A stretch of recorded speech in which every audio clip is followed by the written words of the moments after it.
Hey everyone, welcome back to Real Talk English, the place where we learn how native English speakers actually talk in real life. I'm so glad you're here. Today's episode is all about mornings, specifically the everyday English expressions people use when talking about waking up, getting ready, and starting the day. We're not just talking about simple words like wake up or get ready. Nope, we're diving deeper into the real-life phrases, idioms, and verbs that native speakers use naturally. So by the end of this episode, you'll sound much more natural and fluent when you talk about your morning routine. All right, let's jump right in. Our first phrase of the day is sleep in. To sleep in means to sleep longer than usual, especially in the morning, maybe because it's the weekend or you don't have to rush anywhere. Basically, you wake up late, on purpose or accidentally. For example, I'd love to sleep in on weekends and forget about the alarm clock. Or she planned to wake up early but ended up sleeping in and missed the morning meeting. Sometimes it just feels so good to sleep in and take a break from your busy schedule. Next up is sleep through. This one means to keep sleeping even when there's noise or something happening around you. You don't wake up at all. For example, I was so tired after the trip that I slept through the whole afternoon.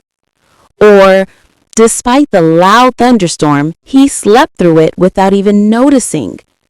And my favorite example, she managed to sleep through an entire concert happening right outside her window. Now let's talk about toss and turn.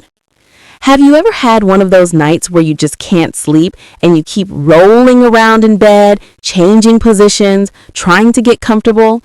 That's what tossing and turning means. For example, I couldn't fall asleep last night and kept tossing and turning all night. Or he tossed and turned in bed, worried about the big presentation the next day. It's such a relatable phrase, right? Or you can say, she was tossing and turning, trying to figure out how to solve the problem. All right, now here's one that sounds a bit dramatic. Jolted awake.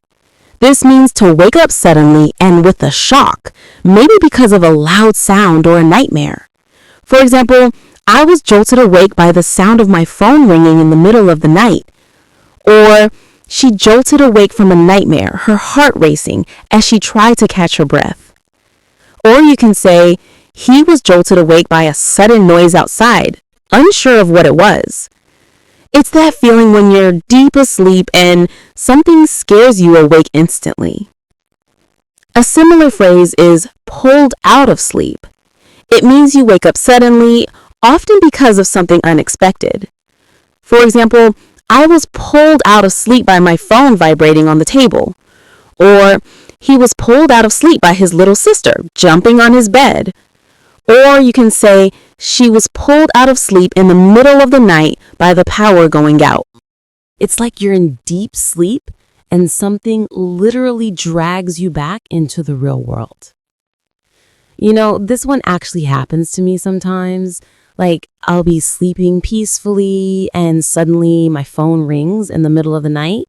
Maybe it's a wrong number or some random notification, and boom, I'm pulled out of sleep.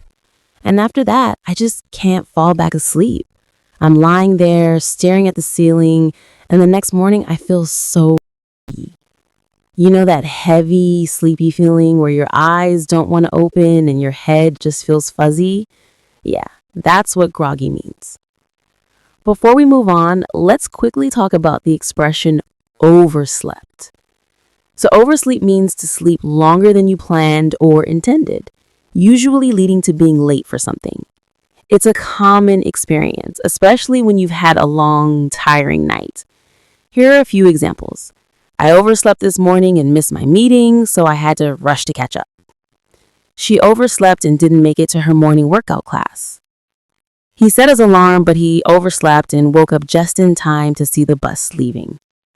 So if you ever wake up and realize you've missed something important, that's when you can say you overslept. Okay, the next one, we've got alarm blaring. This means the alarm is making a loud, annoying sound. You can say, I was woken up by the alarm blaring and I could barely open my eyes. Or, the alarm was blaring so loudly that I jumped out of bed in a panic. Or, he had the alarm blare at 6 a.m., but he still managed to hit snooze and fall back asleep. You can also say the alarm goes off, which means the alarm starts ringing. For example, the alarm went off at 7 a.m. and I jumped out of bed to get ready for work. Or, I didn't even hear the alarm go off this morning. That's how tired I was. Now, this one, honestly, I think we all hate it, right? That moment when you feel like you just closed your eyes for 2 minutes and suddenly your alarm goes off, that horrible sound blaring in your ear. It's like, wait, no way! I swear I just fell asleep. That feeling when your alarm goes off way too soon is probably one of the most annoying things ever. But yeah, when we say the alarm goes off, we're talking about the moment it starts making noise to wake you up. For example, as soon as the alarm goes off, I know it's time to get up and start my day. Or, I didn't even hear the alarm go off this morning. That's how tired I was. Now, once you finally wake up, you might need to shake off the sleep. This means to wake up fully and get rid of that groggy feeling or drowsiness you have right after waking up. It's the process of becoming alert and active, often after feeling a bit sleepy or disoriented in the morning. It's like you're physically or mentally shaking off the last remnants of sleep so you can start your day properly. For example, I had a hard time shaking off the sleep this morning, but a cup of coffee helped. Or she shook off the sleep and got out of bed ready to start her day. Or maybe you can say, it took me a few minutes to shake off the sleep, but I finally felt awake after splashing my face with cold water. Now, sometimes mornings are rough and you really don't feel like getting up. That's when you drag yourself out of bed. It means to make an effort to get up when you're super tired. For example, I had to drag myself out of bed this morning because I stayed up too late last night. Or on cold mornings, I always have to drag myself out of bed wishing I could sleep longer. Or maybe you can say, even though I was exhausted, I had to drag myself out of bed to attend the meeting. Once you're awake and moving, you can say you're up and about. This phrase means to be awake, active, and moving around. It's used to describe someone who has gotten out of bed and is engaged in daily activities, often after a period of rest or sleep. It's a more casual way of saying that someone is up and doing things, not just lying around. For example, after a good night's sleep, I was up and about by 7 a.m. Or, she's usually up and about by the time the kids wake up for school. It means she's awake and doing things, perhaps preparing breakfast or getting ready for the day before the children wake up. Or you can say, even though he was feeling sick, he was up and about trying to get some work done. It means despite being ill, he didn't stay in bed and was actively trying to work or move around. All right, here's another really useful word, groggy. Now, what does groggy mean? Well, when you say you're feeling groggy, it means you feel sleepy, tired, or a bit confused. Kind of like your brain hasn't fully woken up yet. You know that feeling when you wake up suddenly and your head feels heavy, your eyes don't want to open, and you just move around slowly? Yeah, that's what being groggy feels like. We usually say this when we wake up after not getting enough sleep, or when we wake up too early, or sometimes after taking medicine that makes us drowsy. So for example, you could say, I woke up feeling groggy because I stayed up too late last night. Or, I always feel groggy on Monday mornings after the weekend. Or even, she woke up feeling groggy from the medicine and had to rest for a while. Basically, whenever you feel half asleep, not fully awake, not fully asleep, you can use the word groggy. It's a supernatural word that native speakers use all the time to describe that sleepy, heavy-headed feeling right after waking up. Okay, now when you finally decide to get up, you might throw the covers off. That means to quickly and forcefully remove your blanket or comforter from your body when you get out of bed, usually because you're ready to start your day or feel too hot. It's often used to express that you've had enough of staying in bed and are getting up, sometimes with a sense of urgency. It suggests a quick action, almost like you're flinging the covers off in a hurry. Like, I threw the covers off and jumped out of bed when I heard the alarm. It means you quickly removed the blanket and got up as soon as the alarm went off. Or, she threw the covers off, realizing she was running late for work. It means she removed her blanket quickly because she was in a rush. Another example is, after a cozy sleep, I threw the covers off and started my morning routine. That means you removed the blanket as part of getting up and starting your day. And what do we usually do next? We hit the shower. Hit the shower is a casual and common phrase meaning to take a shower, usually in a hurry or as a part of a daily routine. It implies you're going to the shower often after waking up, working out, or when you need to freshen up quickly. It's a very informal way to describe showering, and it's used when you're ready to clean up or get refreshed. For example, I just woke up, so I'm going to hit the shower and get ready for work. Or, after a workout, I'll hit the shower and then grab some breakfast. Or maybe you can say, she hit the shower right after the long flight to freshen up. It means she took a shower immediately after the flight to feel refreshed. Then we head over to the kitchen. This is a casual way to say you're going to the kitchen, often with a sense of intention or purpose. It suggests that you're not just casually walking there, but going with a goal in mind, like preparing food, grabbing something, or checking on something. This phrase gives a sense of movement toward the kitchen, and it's often used in a relaxed context, either when you're about to do something or when you're just casually mentioning you're going there. For example, I'll head over to the kitchen and make some breakfast. Or, he's heading to the kitchen to grab a drink. Or, let me head over to the kitchen and see what we have for lunch. Once you're there, you might pop the kettle on. This is a casual and commonly used phrase that means to start boiling water in a kettle, typically for making tea, coffee, or hot drinks. It implies doing it quickly and without much effort, often as a part of a routine. It's a very informal expression, and it's often used when someone is offering to make tea or just starting the process of boiling water. For example, I'll just pop the kettle on and make us some tea. Or she popped the kettle on while waiting for her friend to arrive. Or you can say to your partner, can you pop the kettle on? I'm craving a cup of tea. Now, if you're in a rush, you might chug your coffee. That means drink it really fast.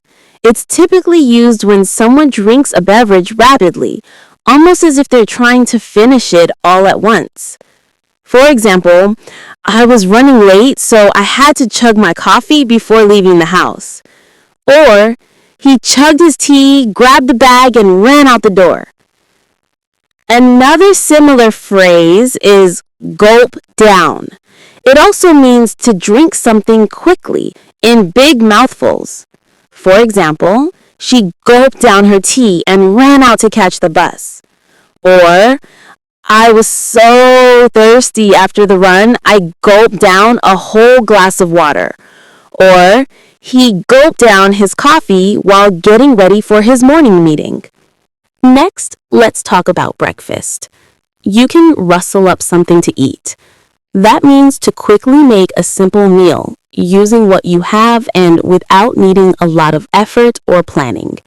For example, I'll just rustle up something to eat before heading out. She rustled up some scrambled eggs for breakfast. Or you can say, he rustled up a quick sandwich for lunch. In another way, you can say whip up something. That means to make food quickly, but with a bit of skill or effort.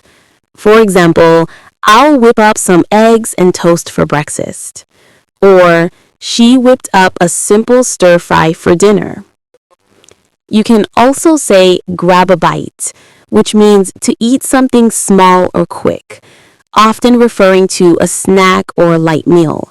It suggests that you're eating in a hurry or in between tasks, and it doesn't always mean a full meal. It could just be something quick and easy. It's commonly used when someone is taking a break to eat, especially when they don't have much time. For example, let's grab a bite to eat before the meeting. Or, I'm starving. I'm going to grab a bite at the cafe. Or, we stopped at a food truck to grab a bite during our walk. And if you're really hungry, you might wolf down your food. That means to eat food quickly and greedily, like a hungry wolf, often without paying much attention to the taste or quality of the food. This phrase compares eating fast to the way a wolf would eat, quickly and with a strong appetite. It suggests that you're very hungry and eating rapidly, sometimes in a bit of a rough or uncontrolled manner. For example, he was so hungry that he wolfed down his burger in minutes. I had to wolf down my breakfast before heading out for work.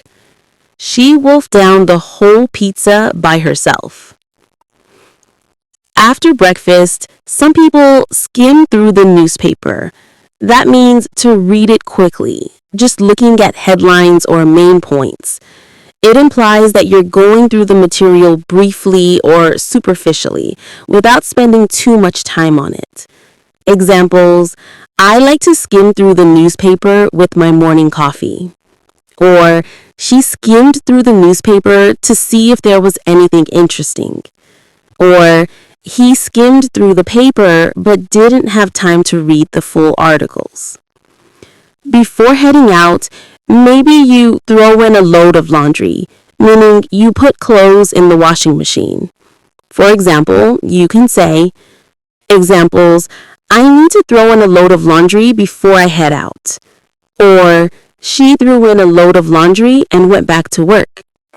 Or, you can say, I'll throw in a load of laundry while you finish cooking. Next phrase is put the trash out. It means to take the garbage or trash to the curb or collection point for pickup, usually as part of a regular routine. It's the action of disposing of household waste in an organized way, ensuring it's ready for garbage collection. Examples, I need to put the trash out before the garbage truck comes.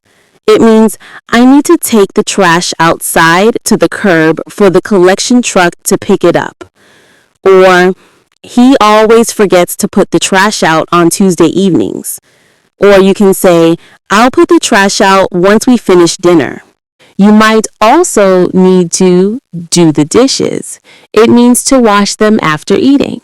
It's a routine task, often seen as part of cleaning up after eating, and can also include drying and putting away the dishes once they are clean. Examples, I need to do the dishes after dinner. She always does the dishes while I cook. Or, I don't mind doing the dishes if you take care of the trash.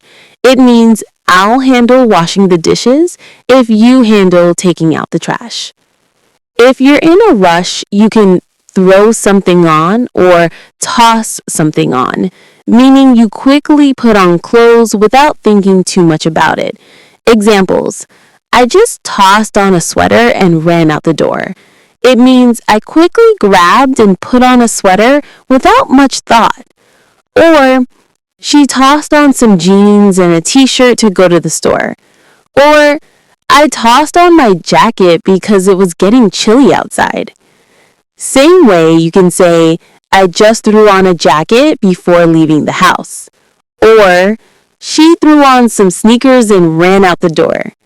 He threw on a t-shirt and jeans for the meeting. Before leaving, you might jot down a note or reminder. That means to quickly write something so you don't forget it. Examples. I jot down the tasks I need to finish today before I leave home. Or I'll just jot down the address so I don't forget it. She jotted down some ideas for the project during the meeting. Or you can say, let me jot down your phone number before I forget.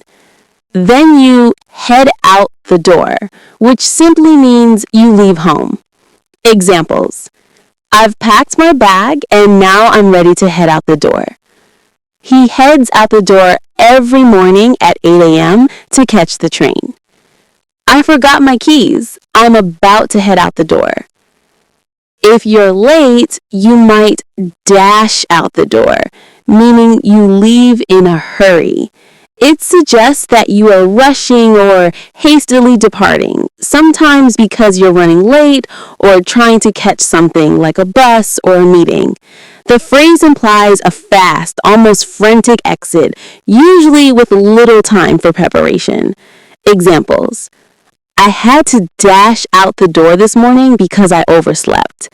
She dashed out the door to catch the bus. I realized I was late, so I dashed out the door without even having breakfast. The next phrase we have is hop on. It means to get on or board something, usually a mode of transport, like a bus, train, or plane. It suggests getting on quickly and without much effort, often in a casual way.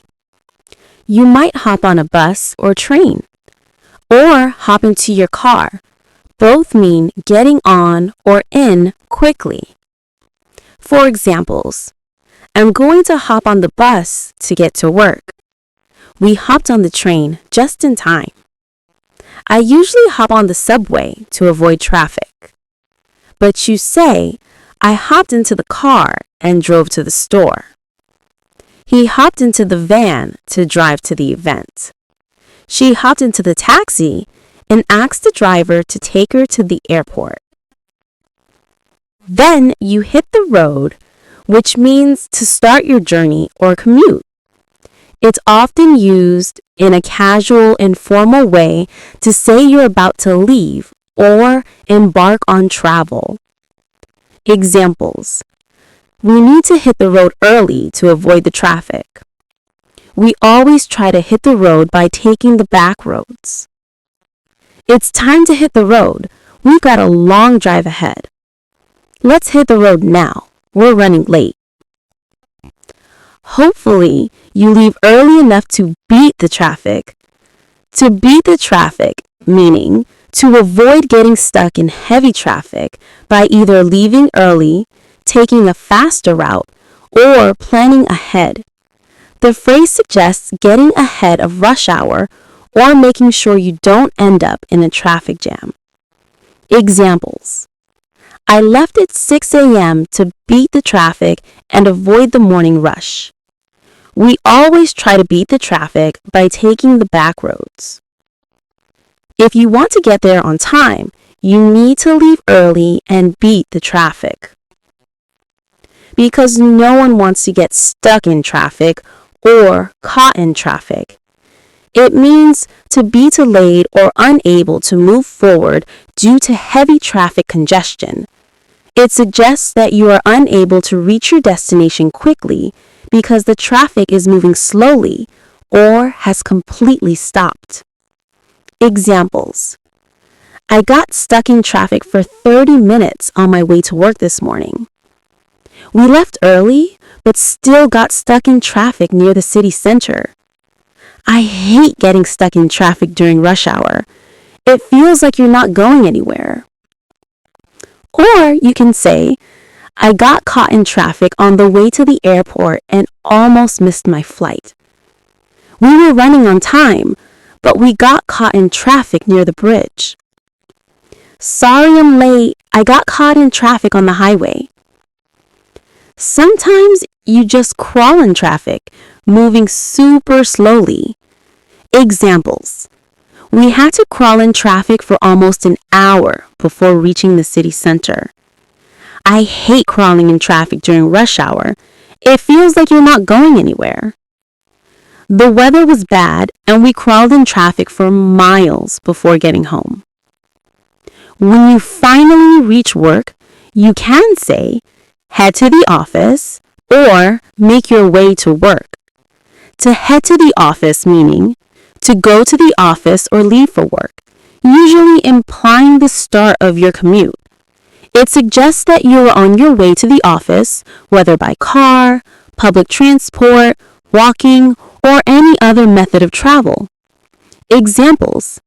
I head to the office at 8 a.m. every morning. She heads to the office right after breakfast. It's time to head to the office. I have a busy day ahead. To make your way to work meaning to travel or head toward your workplace. This phrase emphasizes the process of going to work, whether it's by walking, driving, taking public transport, or another mode of transportation. It can be used to describe the act of starting your commute or moving toward the office. Examples. I usually make my way to work by subway. We made our way to work early to avoid the morning rush.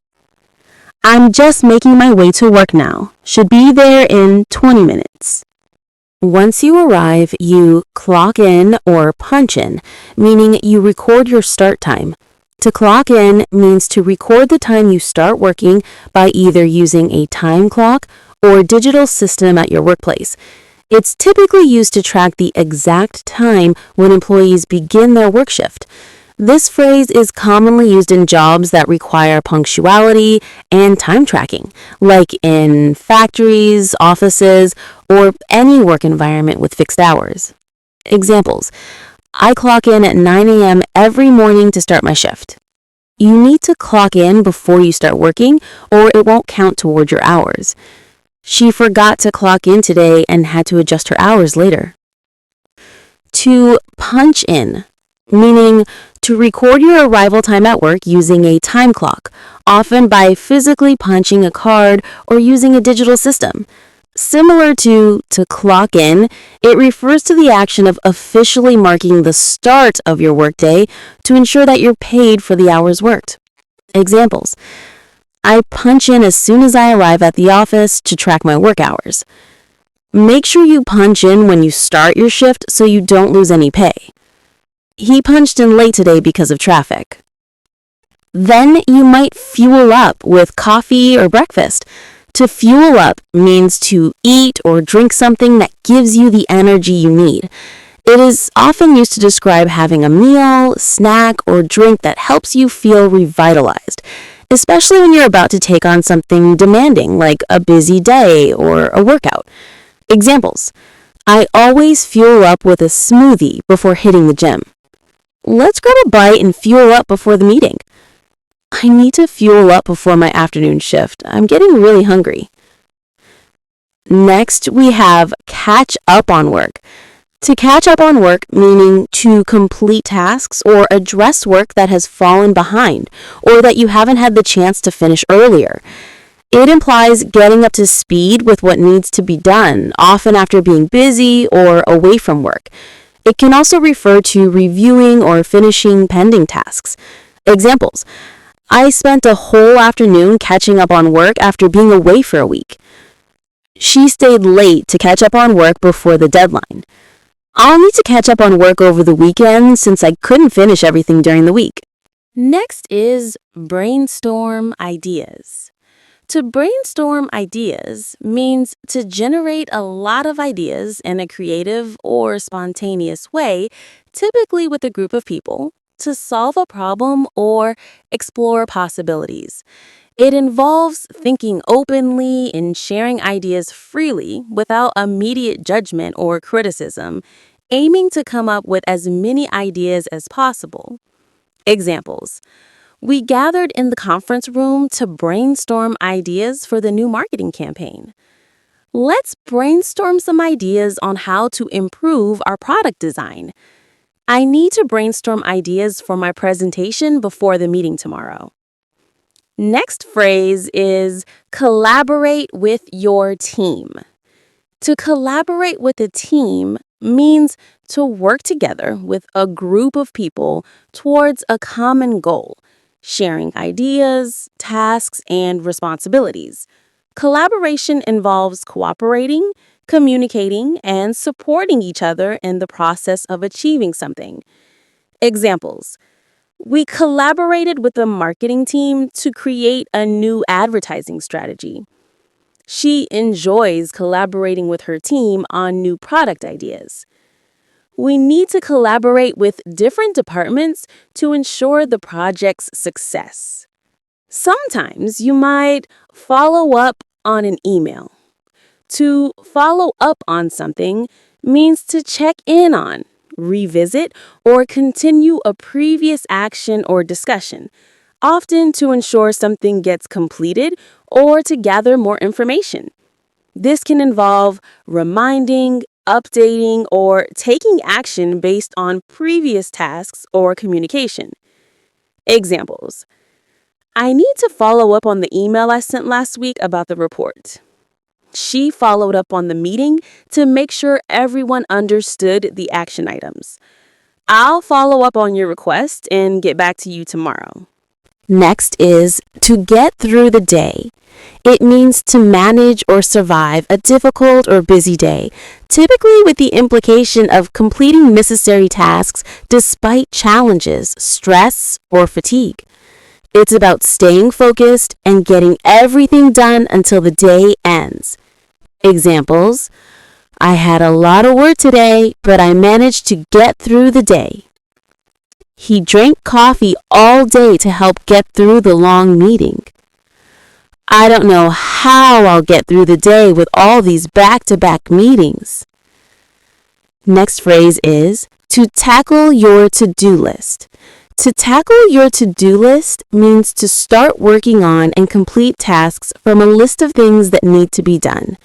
It involves prioritizing and actively working through the list, usually to get things accomplished. Examples. I'm going to tackle my to-do list this afternoon, starting with the most important tasks. She spent the morning tackling her to-do list and managed to get everything done. We need to tackle the to-do list before the project deadline. Or, crack on with a project. To crack on with something means to start working on something with energy and focus, often after a delay. It's about getting into action and making progress on a task or project. Examples. I need to crack on with the report before the meeting this afternoon. After the break, let's crack on with the project and finish it today. She cracked on with her studies even though the weather was tempting her to go out. If you've got a lot to do, you plow through the work. To plow through work, meaning to work steadily and continuously, usually on a lot of tasks, often because they are difficult, repetitive, or time-consuming. It suggests working hard to finish tasks or complete a lot of work. Examples. I had to plow through a stack of paperwork before I could go home. He plowed through the emails and got caught up on everything. I'm going to plow through these tasks before the deadline. Or maybe knock out a few tasks quickly. Knock out a task means to complete a task quickly and easily, often suggesting that you finish it in a short amount of time or with little effort. Examples. I knocked out the presentation before lunch. She knocked out all her tasks in record time. Let's knock out this project today so we can relax tomorrow. When you're overwhelmed, you can say you're snowed under. To be snowed under means to be overwhelmed with too much work or too many responsibilities, to the point where it feels like you're buried or swamped by the amount of tasks you have. Examples: I'm snowed under with work this week, so I won't be able to meet you. She's been snowed under with client meetings and hasn't had time to rest. I'm totally snowed under today, but I'll get to your email as soon as I can. At the end of the day, it's time to wind up your work. The phrase wind up refers to the act of bringing something to a conclusion or finishing it. It can be used for tasks, events, or even personal activities. It's the process of closing something down, typically after it has been going on for a while. It can also refer to preparing to finish or wrap up an activity, meeting, or situation. Examples: we need to wind up the meeting in the next 10 minutes. I'm going to wind up my work for the day and head home. She wound up the project by submitting the final report.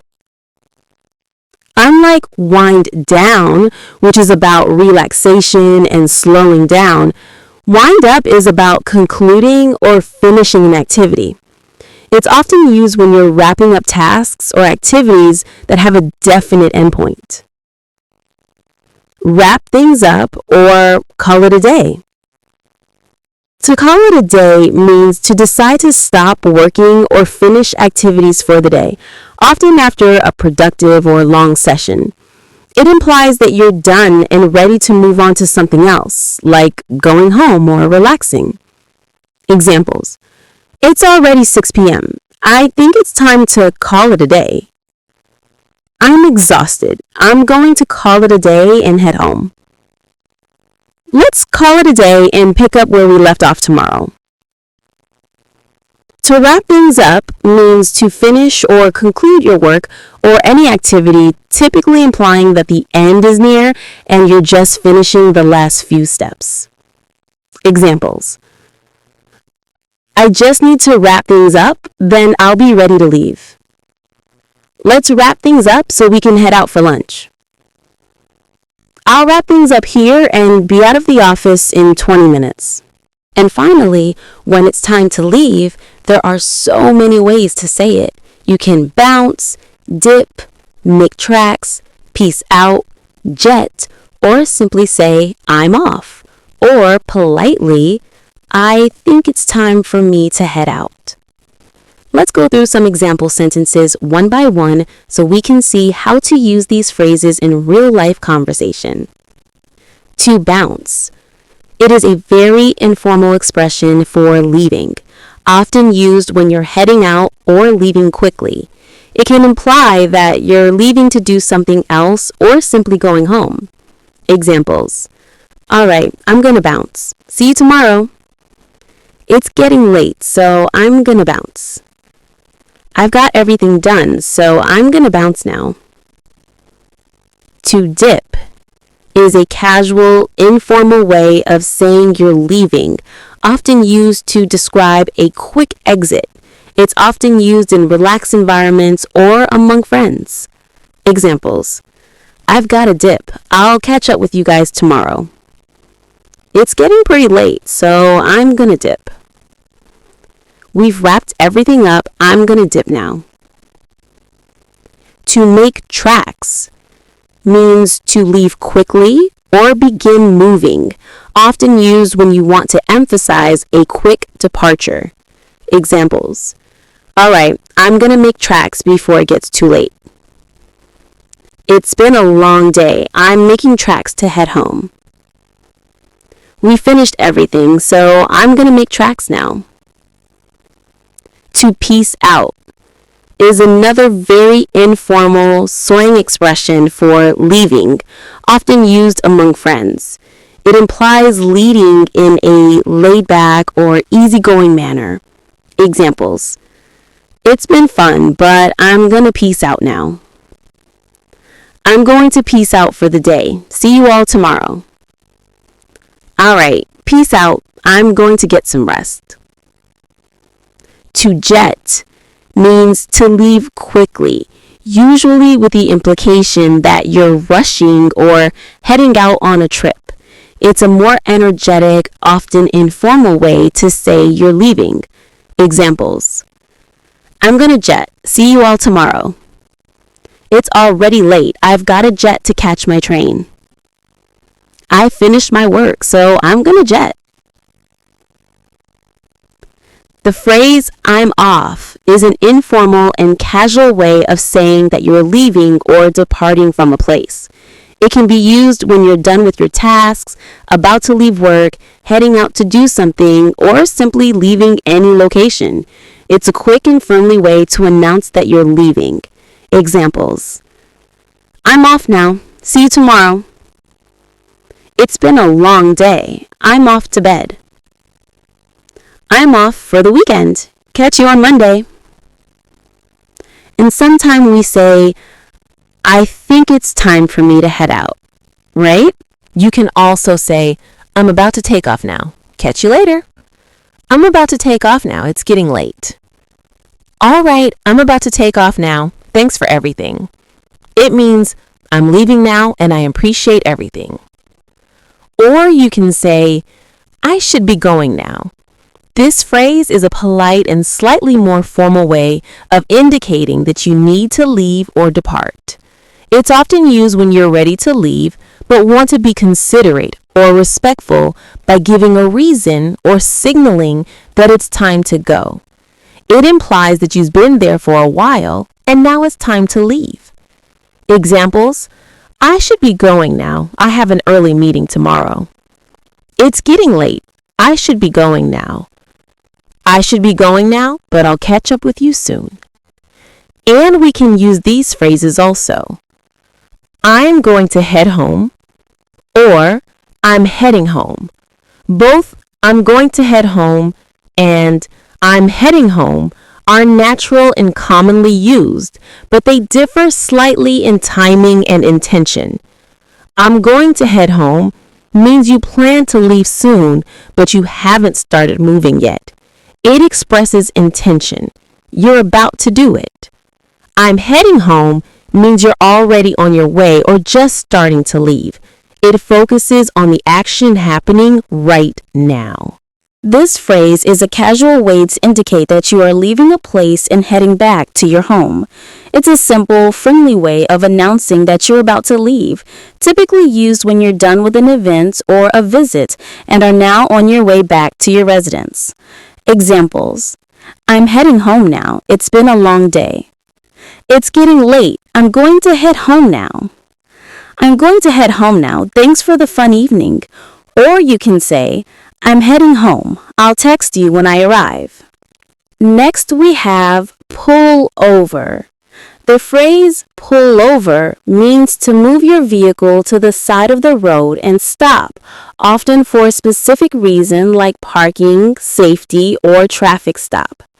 It is commonly used when referring to stopping in a controlled and intentional manner, especially when you're on the road. Pulling over can happen for several reasons, such as when a police officer asks you to stop, when you need to rest, or when you're stopping for a specific task like checking something or making a phone call. Examples: the police officer signaled for me to pull over. I had to pull over to answer the phone. We pulled over at the rest area to stretch our legs. The expression is typically used when referring to a temporary stop while driving. It's often used in situations where you need to pull off the main road for safety, convenience, or legal reasons. The expression pull into the parking spot refers to the act of driving or steering your vehicle into a designated parking space. It's commonly used when you're parking the car in a lot, garage, or any parking area. This expression can also include both the act of pulling into a parking space forward or in reverse, backing in, but it generally refers to maneuvering the car into a parking spot. Examples: I pulled into the parking spot right next to the entrance. We pulled into the parking spot and headed straight to the office. I need to pull into a parking spot before we can get out. All right, guys, we've learned so many useful phrases today, from waking up groggy to tossing and turning to finally hitting the road for work. We basically covered a full morning routine in real English. All these expressions sound super natural and are used by native speakers every single day. So yeah, that's it for today's Real Talk English episode. I really hope everything made sense and you feel more confident using these phrases in your daily conversations. If you enjoyed this lesson and learned something new, don't forget to like, subscribe, and share it with a friend who's also learning English. And hey, before you go, drop a comment below and try using one of today's phrases in your own example sentence. I'd love to read them. Thanks so much for tuning in, and I'll catch you next time on Real Talk English.